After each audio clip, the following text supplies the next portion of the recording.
I I didn't didn't believe believe it it at at first. first. Honestly, I laughed. People don't usually get rich from ostrich eggs.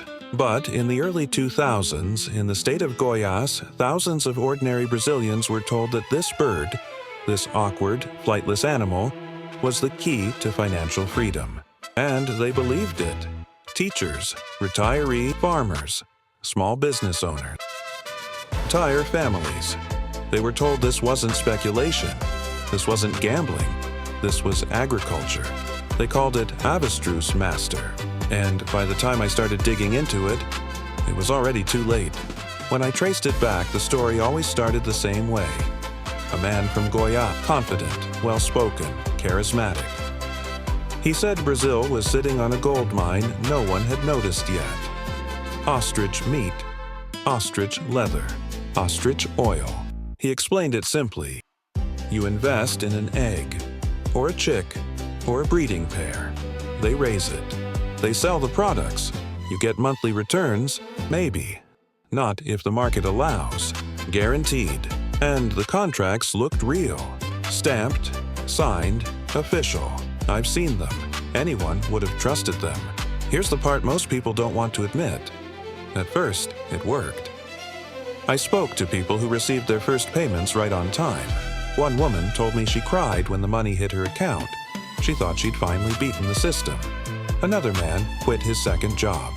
They reinvested. Their friends joined. Their families followed. Because nothing sells trust like results. What no one realized, and what I realized later, was that the money wasn't yet coming from ostriches. It was coming from new investors.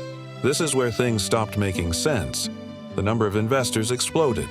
The promised returns stayed high. But when I looked at the numbers, there weren't enough ostriches. There weren't enough farms. There wasn't enough land in all of Goiás. At that scale, Brazil would have needed more ostriches than people. And yet, payments continued. Meanwhile, the founder's life changed. Luxury cars, mansions, private security. He didn't look like a farmer anymore. He looked untouchable. Every scheme collapses the same way. Not with a bang. With questions, late payments, excuses, administrative delays. That's when complaints reached the Polícia Federal. I read the investigation files. What they found was devastating. No meaningful meat exports. No real revenue streams. Payments looping in circles. Classic Ponzi mechanics disguised as farming. Then, one day, the payments stopped. Phones rang unanswered. Offices closed. People showed up in person and found nothing.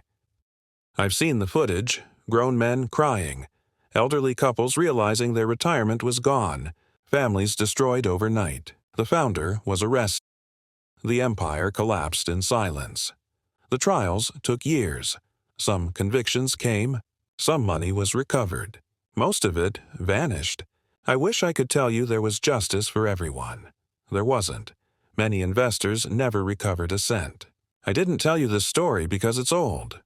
I told you because it's still happening. Only now it's crypto, AI bots, real estate token. Guaranteed yield.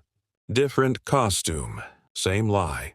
And every time someone says, "This time is different," I remember the ostriches, and I ask myself, how many times does humanity have to learn the same lesson